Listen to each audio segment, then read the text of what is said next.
So today I'm super excited because we are here with two of our friends. And where are we right now? Explain to the audience where we're sitting. We are in the worldwide headquarters of Reveal in Naperville, That's right. Illinois. To our guests, thank you for giving us your time today. Why don't you just introduce yourselves? Wow, that's a big question, actually. I mean, where do I begin?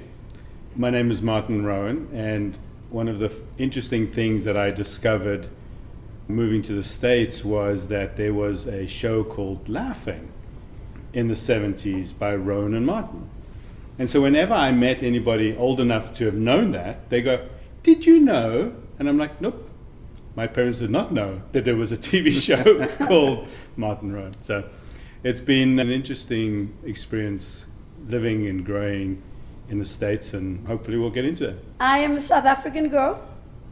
Martin and I had been dating for many years before we decided to take this venture to the United States, and we're building our family here. So how do you say your first name? Heila. Does that mean anything? And Probably something really cool. Warrior Princess. Oh, Yeah. that's right. That's right. Life isn't a sprint, it's a marathon. And along the way, we all stumble, learn, and keep going. Welcome to Running Errands, a podcast about navigating marriage, parenting, business, faith, and all the unexpected detours that come along with it. We're Justin and Sarah Aarons, partners in life, business, and raising 4 incredible kids. For over 30 years, we've been figuring things out as we go. Sometimes successfully, and sometimes, well, not so much. But that's the beauty of hindsight. We're here to share the lessons we've learned, the wins, the failures, and the moments that have shaped us. Through honest conversations, special guests, and maybe even a few stories from our kids, we'll explore what it really takes to grow, adapt, and move forward. So whether you're running a business, a household, or just running late, You're in the right place. Let's do this together. we're glad you're here. Welcome to Running Errands. you both grew up in South Africa. So how did you meet? Martin used to date my best friend, and she dumped him. Hold on a second. You never told me this story. You used to date her best friend? Mm-hmm. You scoundrel. Anyways, keep going. But she dumped him. Okay. Did you know him while they were dating? Yes. Okay. I used to write the love notes to him on her behalf. Oh my gosh, this is like Did they come from your movie. heart? Yeah. No. Yeah, but I could write a good story. Yeah. So, yeah, I did that. He only Yeah. found out afterwards. Yeah, and then I realized that maybe I should go to the root of the love notes then. And that's just, Wait what was for the that messenger, age? who dumped me, by the way. What was the age? 13. Oh my goodness, I guess I Yeah. didn't realize it was that young. Now, a funny Yeah. story about said best friend is, we won't put any names out there, but she's still very good friends with Heila. And when Heila goes and visits her, she often says, "You know, those 2 girls of yours, they're half mine." Yeah. Oh, that's spicy. Yeah. Yeah. Oh, wow. Well, Okay. let's go there really quick since you brought up your girls, and we'll jump back to South Africa. So tell us a little bit about your 2 girls, because I've met them and they're incredible. They are incredible. We have 2 girls, one who's 27, Kayla, and Megan, who's 24. They both live in Massachusetts, one in Boston, one in Plymouth. Kayla is a PA, and Megan is in wildlife conservation and rehabilitation. So they are living their lives separate from ours, and we hardly know what they're doing. And But one in a of your- good way. In a good Yeah, way, yeah. yes. And one of your daughters went to the greatest university in the world, The. Ohio State University. Correct, thank you. All right. We'll jump back to South Africa. So you're 13. Did you start dating at 13 or just? Yes. I remember the day he asked me out. Did he always- ask it or did he send a note with like a check? No, he asked it. I remember I used to take the bus, and he would cycle to school, and we would meet up at this one point so that we could say dearest goodbyes for the afternoon. And I remember him asking, "Will you go out with me?" And I'm like, "Do you think this is going to work?" That was my response. At 13? Yes. And then he said, "I wouldn't have asked you." If I did it. By the way, this is all on brand This so is far. so on brand. Oh, really? Now the fun part about that story is why she asked that question is important. Because she lived on the other side of the tracks. Well, in our case, right. it was the other side of the river. And so she Which grew is up... the wrong side. Well, the other side, let's say, right? Ooh, I like that. And so it was a little bit of like, well, you know, with this work, it's maybe a little premature question at 13, but Very Hey, I was mature. very wrong. Very aware, very healthy and aware.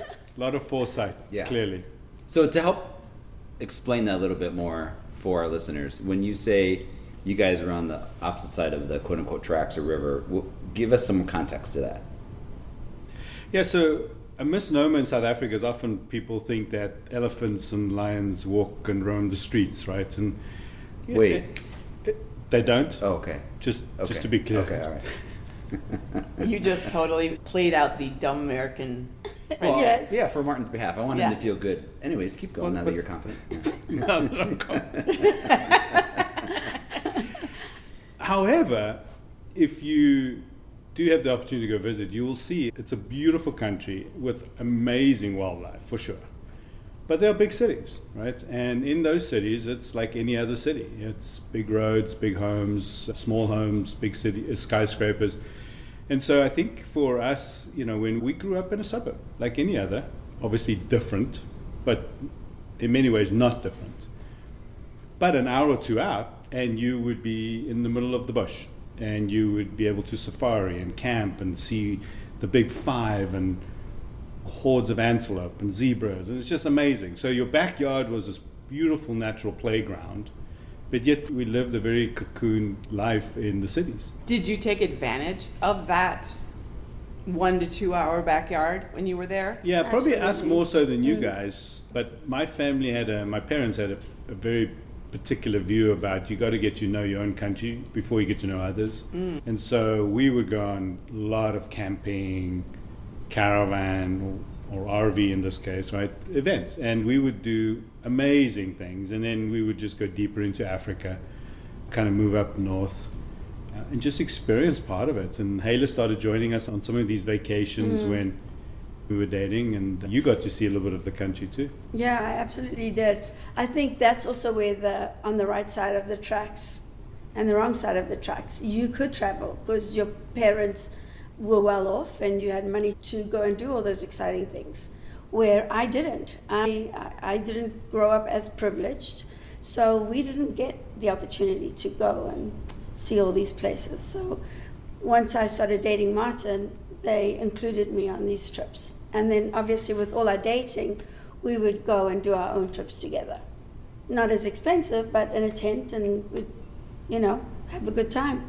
No glamping. We didn't know what glamping No, was until we got glamping? here. Oh my gosh, no. We didn't even know that Glamping was a is thing. all I'll ever do. I'm just going to put it out there. I am not a camper.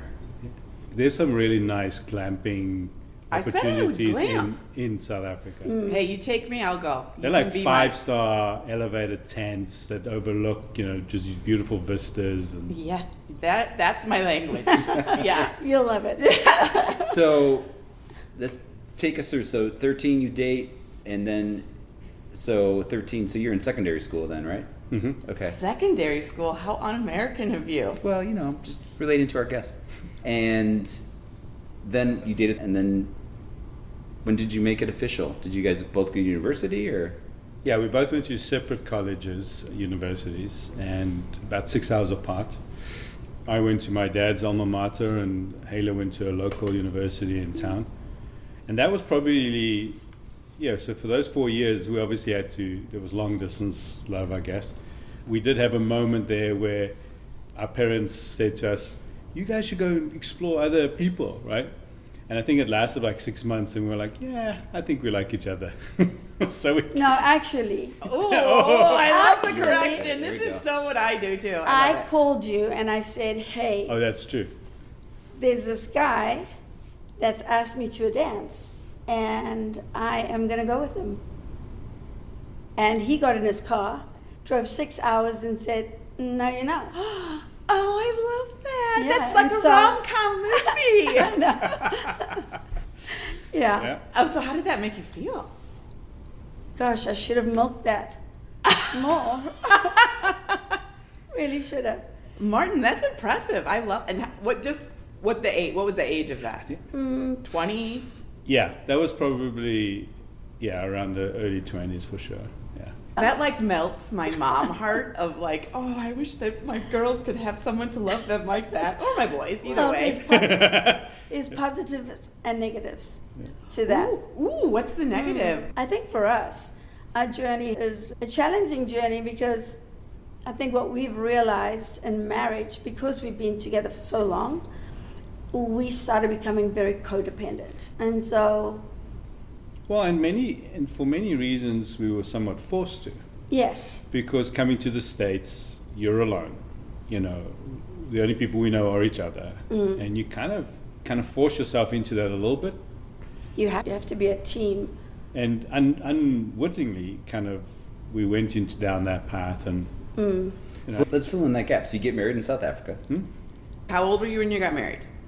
I was 22. Okay, and same age? 23. Oh, 23. Okay, then what precipitated to get you to the States? So I was a young engineer at the time, trying to find my way in the life. Worked for a pretty large transportation company. Heila was using your talents and working in your world, you know, and we had just started moving to Johannesburg. So we both grew up in Durban, which is a coastal city, very similar to a Miami kind of climate and beachy kind of feel to it.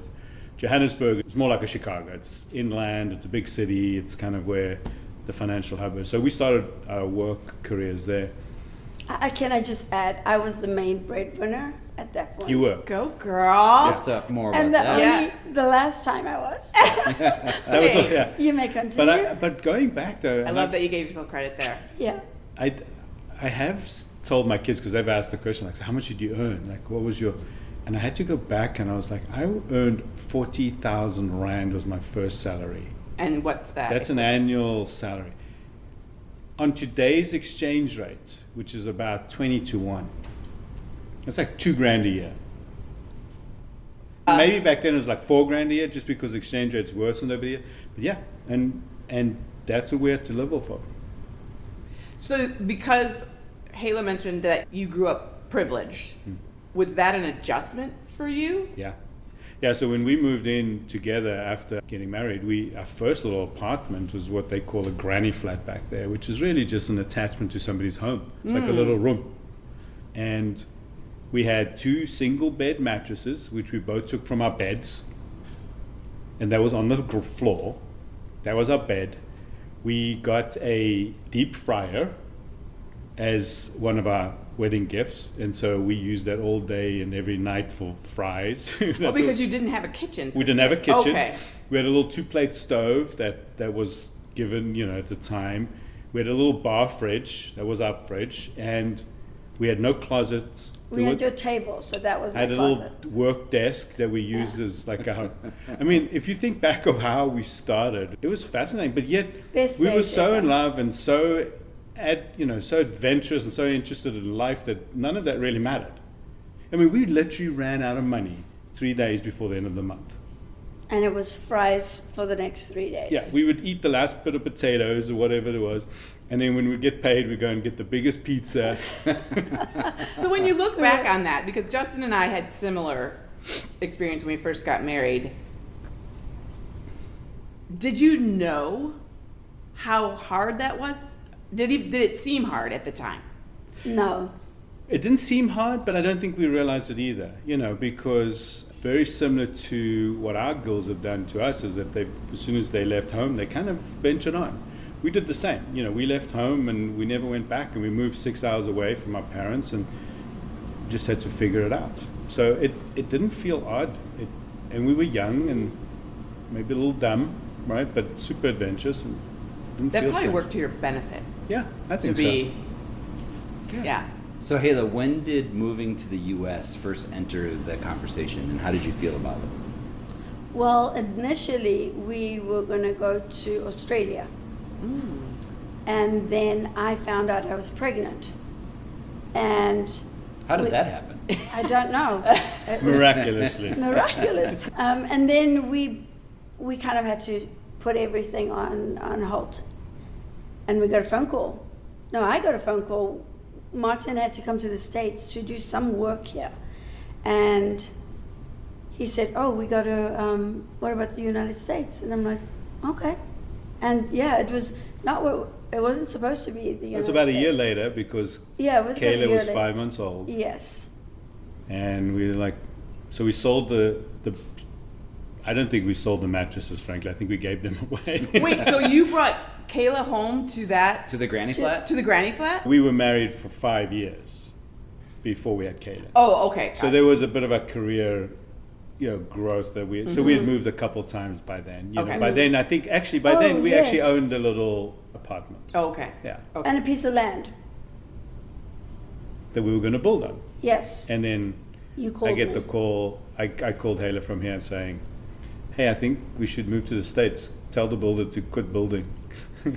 Oh, wow. And came back and.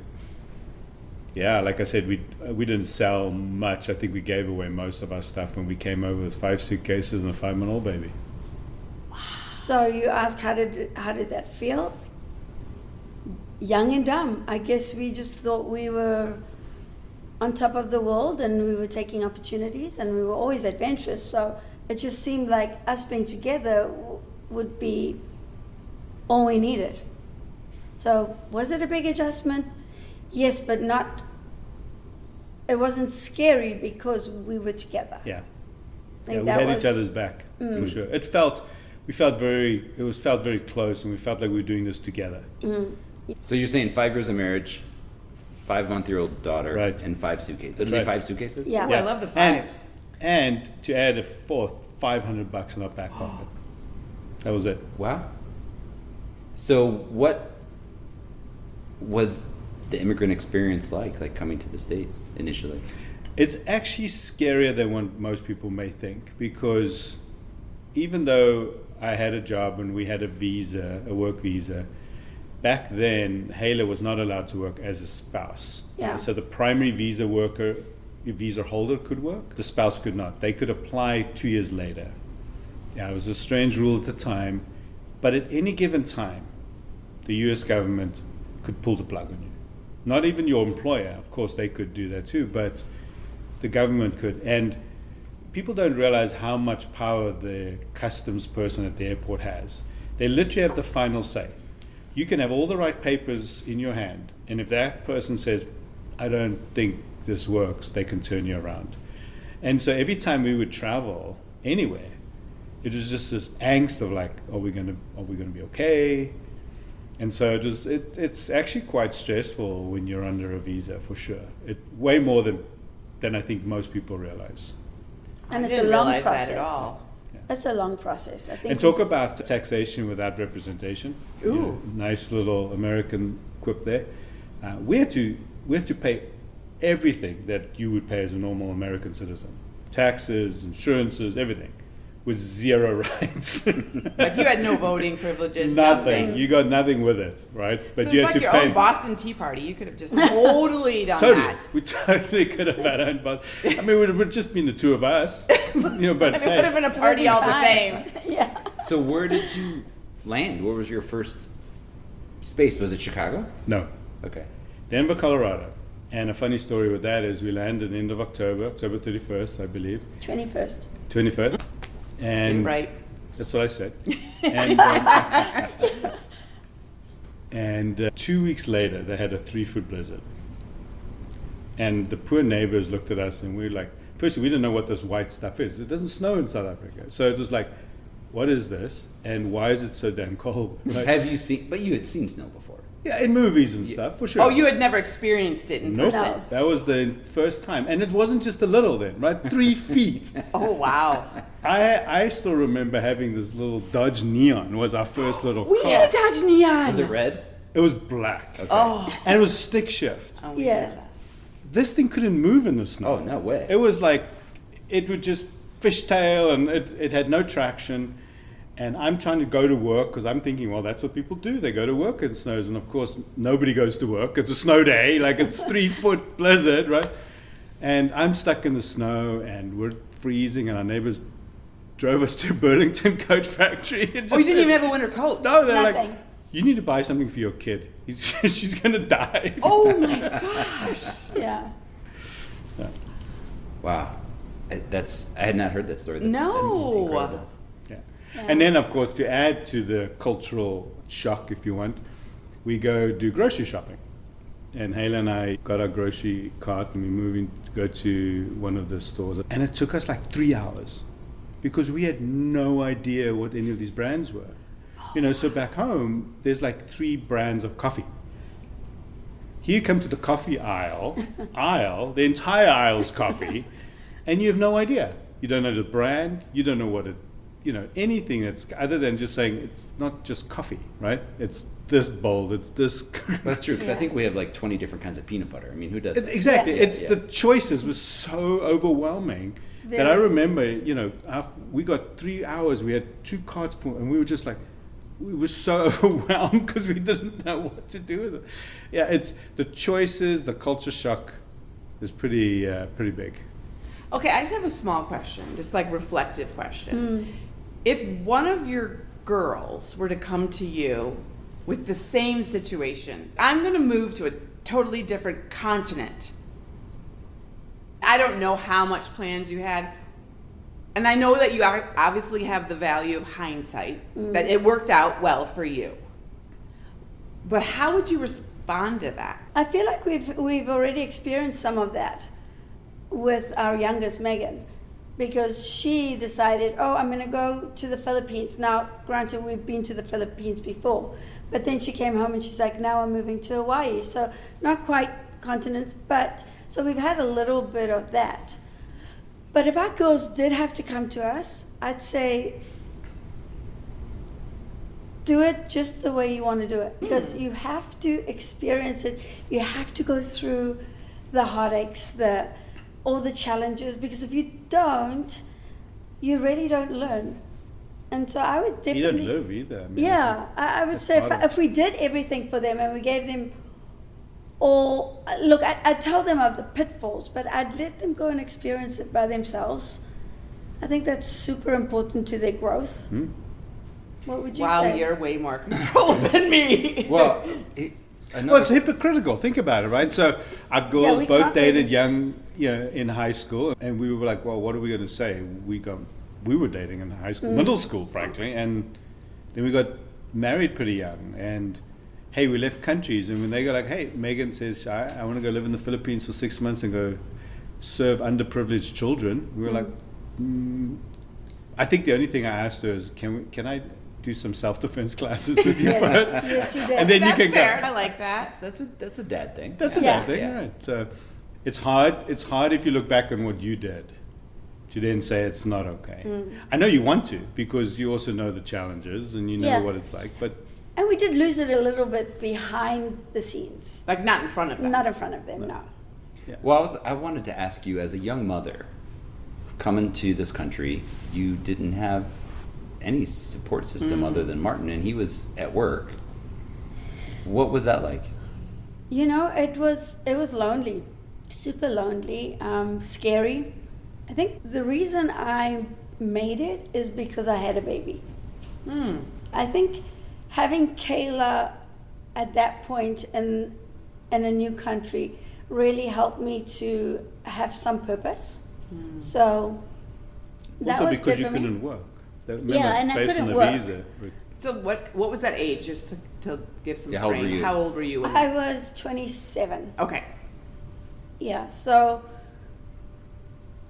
I just knew that I had to be outgoing. I knew I had to put her in different classes, and that's how I would make a circle of friends. So I had to really push myself a bit.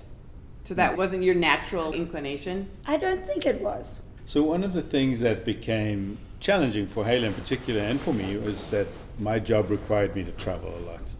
So I was within 2 or 3 weeks I was there, I was on a plane, traveling. And so one of the things that was challenging, you had to always find more friends because I was always away. And so that made it really hard. There's actually one funny story around that. Do you want to share that? Yeah, I'd love to share that. So Martin said he needs to go to the airport, and I think we were maybe a month into being in the States. Yeah. So not just driving on the wrong side of the road. Oh, I forgot about And that. sitting on the wrong side of the car. That was challenging in itself. But he convinced me that I could drive him to the airport and I could find my way back. Now, it was like 45 minutes away. Now, just to give context to maybe the audience too, this is 1998. Yes. This is before any GPS. Was the new airport No. in Denver yet? The one that's No, like, the IA was the there. cultish, No, whatever. it was a nice new one. Oh. But this was before any form of GPS. This was still maps. This was still when you would say, hey, where do you live? And you were like, well, drive down the road, and when you get to the third stop, turn left, right? That's kind of, so she None of our children would have So I'm like, survived. here's all the notes how to get home written down for her. Oh, wow. Yeah, it was. So I decided, I feel like I was like pushed into this decision. So Okay. definitely. So we go to the airport and I drop him off. And now I'm still nursing Kayla. And she's in the back of the car and she starts crying. And I'm driving and somehow these directions that I got from him weren't working out for me. So now I'm like Martin's an hour fault. and a half into the drive. Is it really the directions fault? Yes. Come on. Yes, it's Come on. Martin's fault. And so I'm an hour and a half into it. Now my boobs are big because now it's time to nurse. And Kayla's crying. And Can you say boobs on Yeah. the podcast? of course I can say boobs. Okay. Yeah, I've said a lot worse than boobs already. Okay. Yeah. So I'm an hour and a half and now I start crying. And I decide, okay, I'm going to just go on a little bit more longer, another 30 minutes. And I pull up at a gas station, sobbing. And I've got my hands over the steering wheel and I'm crying. It's a 30-minute drive back from the airport. So 2 hours later. Yeah. Oh. It was harsh, terrible. So I'm crying. And the next minute, there's a knock on my window. And I look up, and there's this guy, long gray hair. He's got a helmet on. He's got a big leather jacket with Like a Hell's Harley- Angel guy. Oh, really? Yes. Long And- beard. yeah, and he's still on his bike. So he knocks, and the bike's idling, and I'm like, I'm gonna die. Today I die. And he's like, ma'am, are you okay? I'm like, no, I'm not okay. And I'm sobbing. And he's like, what's wrong? And I'm like, I don't know how to get home, and I'm lost. And he's like, well, I can tell you how to do it. And I'm like, no. And so I think he saw that I was just so distraught. So this poor man, on his Harley Davidson, decides to take the address and he drives me home. He's literally in front of me and he says, ma'am, just follow me. He drove me all the way to Highlands Ranch in Denver and got me home. I mean, I thought that was the sweetest. I feel like he was an angel. He was an angel. And I Like, think this is what was so amazing for us, right?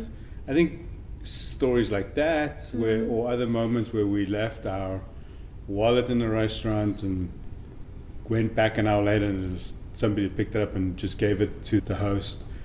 In South Africa, there's a fairly high level of crime, so that you probably would have been carjacked or your wallet Yeah. would have been gone. And Oh, really? So that came from your origination story? yeah, that yeah, feeling. absolutely. Oh, yeah. Oh, okay. Yeah. so I think from that perspective, that was the first time I think both you and I realized, Wait, we're man, fine.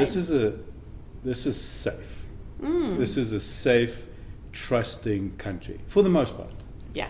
You know, compared to where we grew up, which was, you always observant, you're always looking over your Yeah. shoulders. It is There were as nice as it fences. was and as beautiful as it was. There was definitely a high level of crime, and so I think that was a huge sigh of relief in many Yes. ways when you realize that people are really trying to help.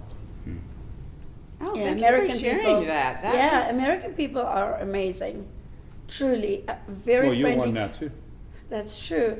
But I think the perception back home is that Americans are more bigger is better and more like, I think they imagine like in the movies, like cowboy hats and guns and horses. Yeah, very different perception than what we Wow. have. Like I can't imagine someone bringing me cookies because I just moved in next door. That doesn't happen in South Africa?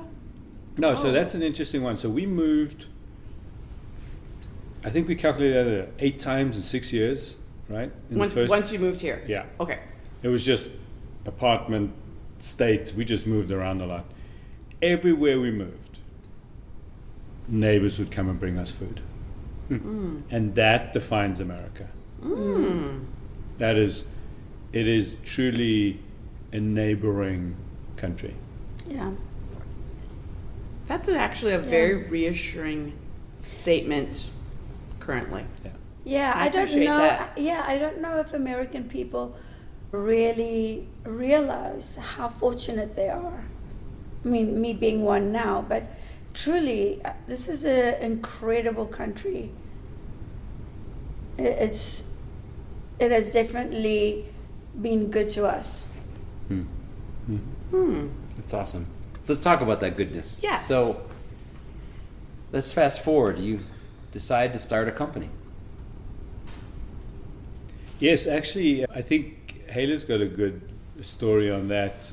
It came about because I was traveling on one of my trips, and I was just frustrated, and I started writing, no phone, so pen and paper. I started writing her a letter, and it ended up being like a 3-page letter, I think. And one of the things, and it was all about our hopes and dreams and what we want and what I think we want for each other and what I want and what she, And one of the things I wrote there is like, I feel like I'm destined for more. I need to do something for myself. Like I just didn't feel like working in the role that I was for the company I was, or was really who I was designed to be. And I gave you the letter, and of all the nice things I said, you really called that out. I remember that so vividly. You're like, I've never heard you say this. You need to think about that and explore that. And that's kind of the impetus of going out on our own. Was there any history of entrepreneurship in your family? A little bit. I mean, my grandfather built spec homes, so he would do things over the weekend. So it's a little bit entrepreneurial. My dad was a dentist, so he had his own practice. Yeah, in that's many ways. entrepreneurial for sure. I'm the eldest of 4 boys, but if I think about all 4 of us, I mean, almost all of us, maybe, 3 of the 4 at least, are all entrepreneurs. Is anyone else here in the States, or are they all? No, they're all. Yeah, so on my side, nobody's in the U.S. Actually, in both our cases, we had no family in the States at all. Heila's family is mostly still in South Africa, and a large part of mine has moved to England. Okay, so he writes this letter to you. And I realized that being an Enneagram 2, I'm a great cheerleader. You are, and you love everyone, and you want to love you right back. Yes, and so I was that cheerleader. Yeah, and so I decided to just encourage him to follow that dream, and we unfortunately we didn't know all the pitfalls. I mean, Blessedly. Blessedly, because it's powerful to actually start a business together, but it also brings a lot of things to the surface that you're not quite prepared for. And we started off very well. How did it start? We both had defined roles. Oh, so you were part of it from the beginning. See, Justin's well versed in this whole thing. I need to be educated. So no. I was there, but remember, I've got like a cheerleading outfit on. I'm cheerleading. You got the pom poms. Oh yeah, I am doing it. Like I'm trying to help him. And now mom of 2. Yeah, but I was trying to help and be that support for you. Yeah. So I wasn't part of making decisions in the business, but I was part of just making sure he was okay. Is that true, Martin, though? Did she not influence your decision making? I think in the early stages for sure. But part of our journey is that as we defined our roles, and very much like, well, I'm going to go out and hunt and create and build, and you're going to help care and nurture and support the kids. And I was still traveling like crazy. I think one of the challenges we did face at some point is that we didn't collaborate as much in decision making, and so I started going down one track, and you would go down another, and it started small, and it starts It creeps gently, without knowing it, and then suddenly one day you wake up and you kind of realize that you're kind of making decisions individually. You're not really doing it together anymore, and that was a bit of a wake-up call for us. So let's talk about that. Yeah, let's dig in. So Sure. you have the company for a number of years. You're traveling a bunch. You're at home doing your thing. Running And is the around with business growing? Well, I mean, it's 20 years this year, right? So Yeah. it's grown, it's shrunk, it's grown, it's shrunk. It's gone through how many recessions we've had, or even pseudo recessions. It's gone through booms and busts. So we've survived, but yeah, for the most part, it's a growing brand. So what started happening? Well, we weren't checking in on each other. So Martin took the business and started making decisions without actually talking to me. So we would always check in, even though I wasn't quite part of the business, we would always check in with each other. And so he started keeping things more separate from me, and I interpreted that as we're moving away from one another. What I should have done is confronted him and asked him, what's going on? Why are you not sharing things with me anymore? Instead, I internalized it and made that very personal. And that really created a rift between us. How did you interpret that time? Did you have What were you thinking did you at have that any time? sense of that distance happening? No.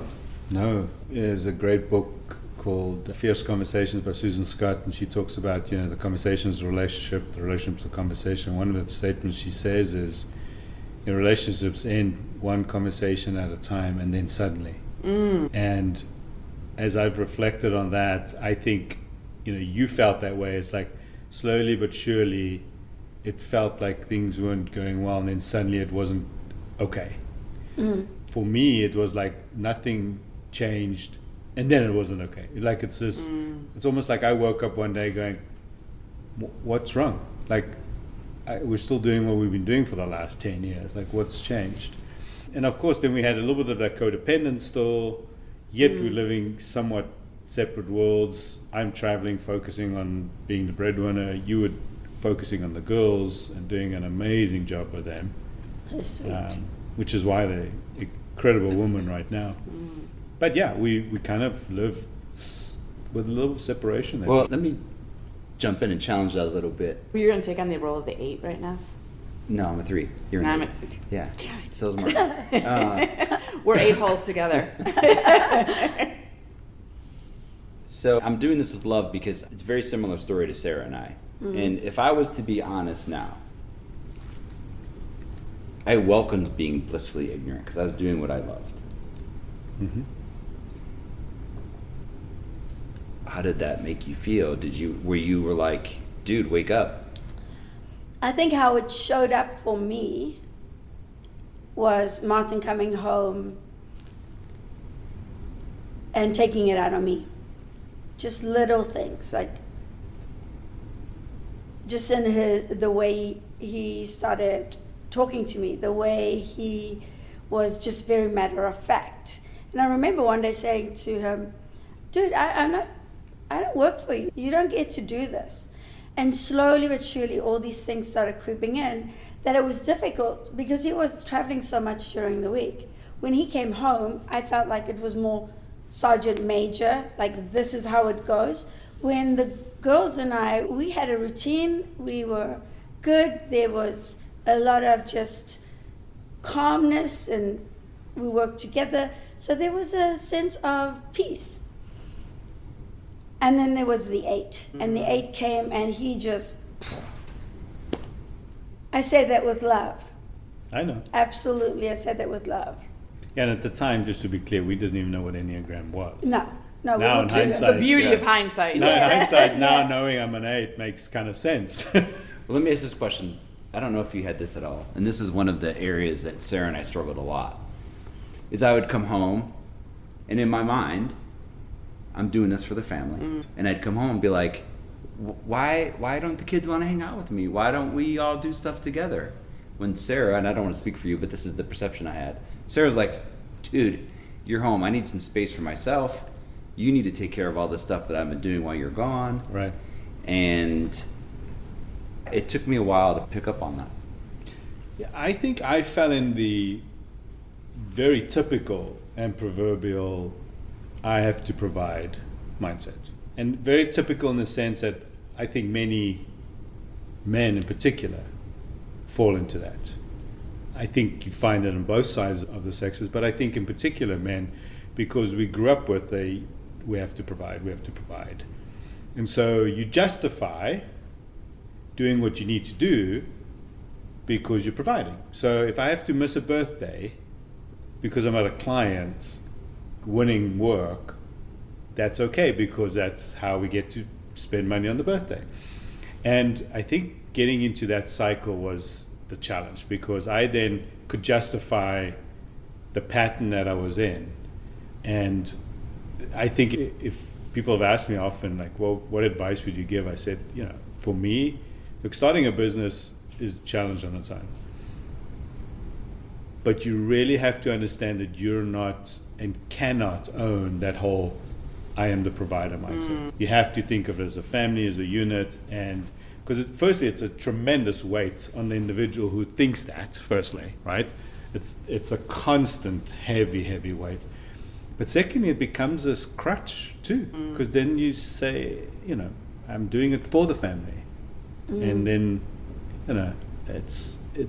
And by the way, being an 8, I'm enjoying it. That's what I was going to ask Right? you, because that's what I always say to Justin, is in that time when you were doing all this work, that energized you. Oh yeah, You Absolutely. loved it. I'm enjoying the hunt, the growth, the expansion, the critical thinking, the ideas. It's amazing. So I'm loving it and justifying it Yes. along the way.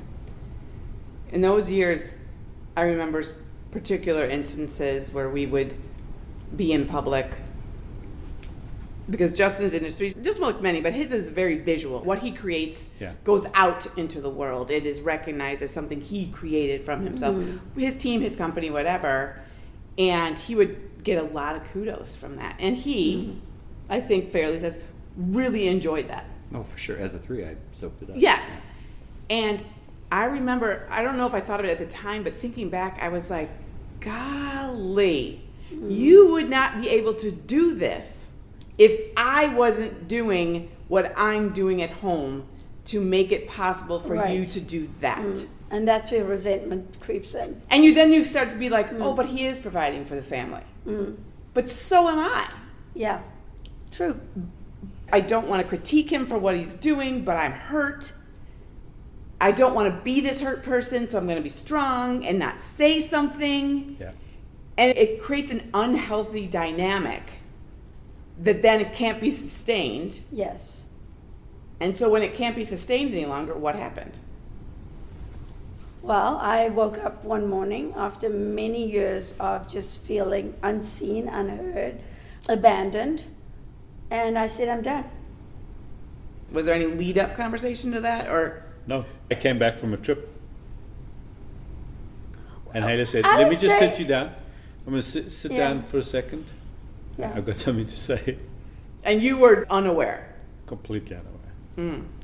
But I don't know it's how we because could have been unaware though. Right. Because I feel like there was telltale signs that we were falling apart. But I think that had a lot more to do with what I said earlier around you experiencing it over time. I was out there doing my thing, and what I saw never changed. So from a different lens, it looked like it was just another day. And I think for a long time I was a martyr. Like women are seen and not heard. Yeah. So I felt like if I complained, I would be ungrateful, and that for me, being a 2, wanting to feel loved and accepted, like that means I'm making it difficult for him to love me. And that's also a little bit of a cultural thing, right? That's coming back to South Africa now. It's a very patriarchal country, right? The men do the providers and they're the breadwinners, and the women are typically not. It's changing, but Yeah. back in our day. And so I think you're right. It was a little bit of that children are seen, not heard. Right? That mindset, cowboys don't cry. There's a lot of that kind of culture that was very much part of how we grew up. And so I think, we just brought that with us, not knowing that there's anything better. So you have this, sorry. Hold on a second. I'm going to challenge you a little bit. You know, challenge the challenger? Yeah. There were times that you knew stuff wasn't working.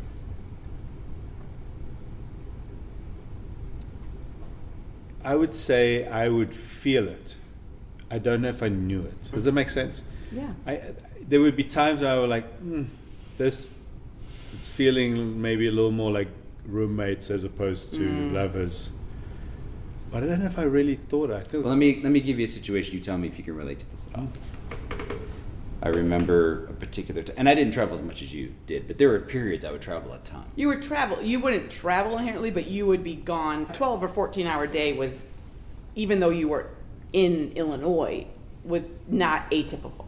But when I did travel, it never was convenient, right? And so there was a few times where Sarah would say something to me, and I can't remember particulars, but I would say, oof, that doesn't seem like that's a positive situation, but I have to go provide, so it'll be fine. That's right. That happened many times. Okay. I justified it. Yeah, 100%. That was my point. Okay. Yeah. But I've reflected on this often because obviously, as you can imagine now, that was about 8 years ago now, and we're here happily married 30 years later, so obviously the good ending to the story. But as I've reflected on it, I really don't know if I recognize those as much as I really just didn't want to recognize. And maybe part of the adventure and the business and coming back and watching the kids grow and being at the sports games when I could, over the weekends in particular, and then I would miss all of the rest. She would do all the hard work. She'd take them to practice or to theater or to dance, whatever it was, and there was always other things that she had to do as the work. But maybe I just didn't want to recognize it. Maybe that's the reality. Okay, so let's go back to the conversation. That you wake up, we need to talk, and you drop what to Martin seems like a bomb. And to you, it's like, how the hell didn't you see this? Yeah, But absolutely. How does this play out? I think it woke something up in Martin. I think for the first time, it was in his face. For the first time, he couldn't ignore it anymore. And so it became a journey for you. And you took on a journey to change for the best. I took on, God, I've done everything I can. I've been a great wife. I've been a great mom. I have been a support. I don't understand, where have you been in the storm? And for me, I took unresolved traumas and I convinced myself that God wasn't in it with me anymore. And that was truly the first time my faith was challenged. And yet the wake-up call for me, I needed that. I think as an 8 sometimes, I think we need a really big 2x4 against the head to... No, we don't. No? No, we do not. Maybe even bigger. Yeah, we need like a Mack An truck. 8x8. But really, and I think that's what that did, is it really shook me to my core, and I realized there's a chance I would lose the family. But that drove me more to my faith. Yes. Oh. And yeah, Where that she drove then- him to his faith. And for me, I'm like, I've been doing small groups. I've been doing Bible studies and everything. I've given you all of me, and I feel like my fairy tale is gone. How do you? For me and my personality, I was like, how did I fail? How did I fail? And that was hard for me, because my mentality was, if you fail, there's no redemption for that. And so that really, now I've come to realize that God really means what he says about redemption, and that he'll never forsake us. So that was something I had to learn, because I was good at preaching that of God's forgiveness, and it's okay, God loves you, but I couldn't accept that free gift for myself. I need to get you the sweatshirt that Mackenzie has. She's 2, and it says on the front, "I love you," and on the back it says, "Now say it back." Yeah, because it's so funny, because as much as I never thought I was this kind of person, now learning about the Enneagram, I'll do anything for anyone. And I won't really ask for anything. But when I ask, and I've come to realize, which has made me cringe, because I've come to realize that when a 2 asks and you say no, aches. It is not pretty, because then you're like, but I've done all of these things. You don't say it, but you think it. Or let's just kind of cut to it. Like, how close did you guys get from getting divorced? I was looking for apartments. The girls knew that we were not in a good place. And so it was very real to me. I think I really reached a low point. And obviously there's a lot more in there. But I reached a low point of wanting to take my own life. And I actually wrote the note, and Martin was there that morning, and I remember still going to the bathroom, and I had my bag of stuff that I needed. I had left the letter in an envelope, sealed envelope, left it on my bed, that when I came out of the bathroom, I was just going to put it on his pillow and leave, be done. And I remember going to the bathroom and saying to God, if you see me and if you love me, do something that I don't expect you to do. Show me that you love me. And as I came out of the bathroom, Martin was sitting on the bed reading the letter. Oof. And that's when it really, yeah, that was a moment. And I remember immediately reacting out of anger, like, how dare you read that? Because I wasn't expecting him to read that. And then as he sat with me and said to me, there's nothing that we can't get through. There's nothing that we can't forgive each other for. We can do this. Like, we can work on this. I realized that was God who intervened. So Martin, how was that moment for you, reading that letter?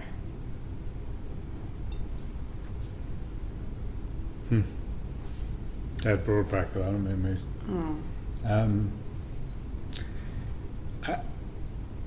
mean, again, shocking, right? Never expecting it's as bad as it seems, or maybe it's worse than it seems.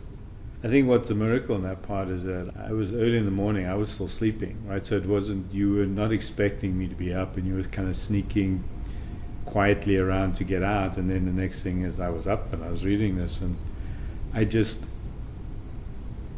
think it was a combination of angry, but I was overwhelmed with sadness, more so. And knowing the kind of person she is, that's not who she really is. You know, that's not the personality, that's not the nature, that's not her mindset. Kind of was another 2x4 to the head, right? Saying, we need those dang things. It's like, hey, this is real. And that, I think that was literally the beginning of us rebuilding and looking each other in the eye and saying, look, you know, if we really think we want to do this, it's going to take work. And, you know, that's, like I said, that's about 8 years ago now, right? So that's been an amazing journey since, because we kind of found our way back to a whole bunch of things. Our love for each other, our faith. We've shared some of this with our girls, obviously, because that's part of allowing them to grow up and go on. And, you know, unfortunately, they put us on a bit of a pedestal too. Right? And showing that we're real was a big part of it. But it was hard, to be honest, Justin. I'm getting super emotional right now, but it was probably one of the single hardest things to face at the time.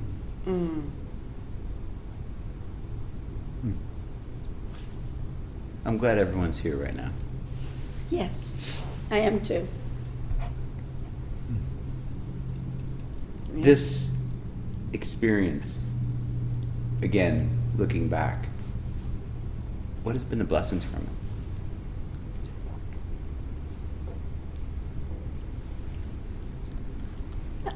I would say knowing that we're still those two young kids that were soulmates and that could do anything together, that would fight to survive. And I feel like we know that we would fight to the end for one another. I think that's a blessing. And redemption definitely. Yeah, I think for me, the yes to all of that, and you often hear the scales need to fall off your eyes to see the truth.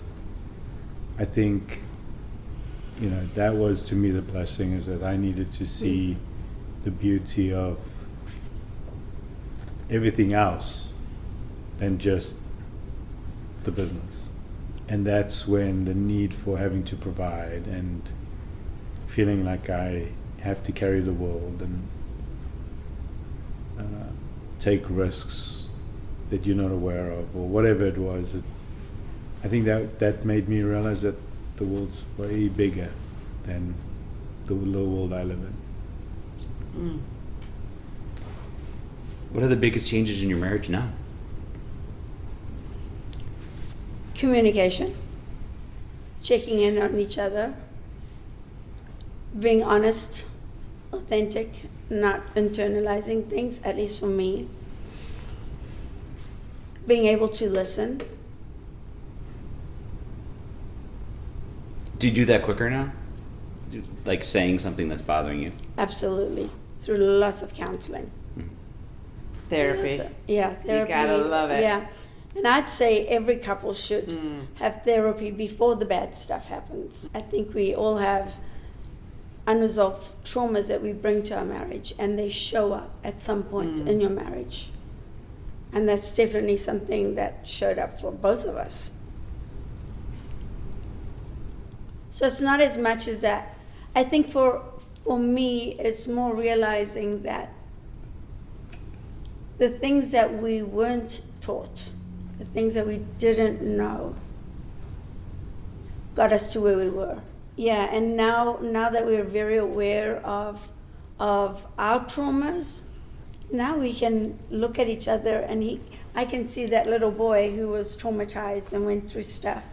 And I can also recognize the little girl in me that needed to be seen and loved. And that just softens my heart. Like, it helps me to be able to see him for who he is, And for you? I would say I think I got my partner back. My true partner. Not just a business partner or a life partner or this or that, like just soulmate. And I believe in soulmates. And so I think there's a reason we met that young. There's a reason we went through what we went through. And we're still young enough that our story needs to be told and shared with others that's going to go through at some point. So I'm hoping that's the goodness that comes from the suffering. Okay, we have some quick fires. What is something you would say to that past self based on just what you know?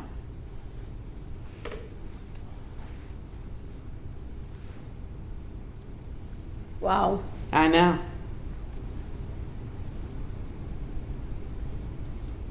I'd say never lose the person that you are. Stay authentic to that person. I love that. And Martin?